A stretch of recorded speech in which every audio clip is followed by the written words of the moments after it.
ISO მეორედ მოვა თუ არ მოვა და დღეს მთელი Twitter-ი მაგაზე ხდებოდა, რომ ISO-ს მოსვლას ჰქონდა 58% შანსი.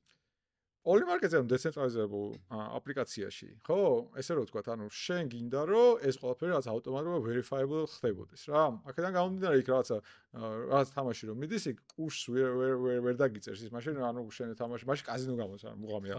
მთელი მუღამია რომ შექმნა ისეთი პლატფორმა, რომელმაც შეიძლება დეცენტრალიზებულად იმუშაოს რა. ეხლა დეცენტრალიზებულად რაღაცამ რომ იმუშაოს, მან რამოდენიმე საკითხი, რამოდენიმე პრობლემა არის. ერთი არის რომ აი ეს რაღაც yes no რაღაცნაირად უნდა გადაანაწილდეს. ფულშიც უნდა გადაკონვერტირდეს. ფულში უნდა გადაკონვერტირდეს და თავარი ვიღაცამ უნდა იყოს თავის თავზე ეს მოვლენა მართლა მოხდა, არ მოხდა.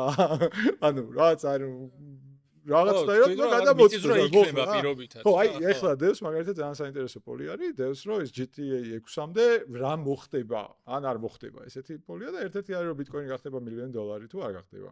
ISO მეორედ მოვა თუ არ მოვა და დღეს მთელი Twitter-ი მაგაზე ხდებოდა რომ ISO-ს მოსვლას ჰქონდა 58% შანსი.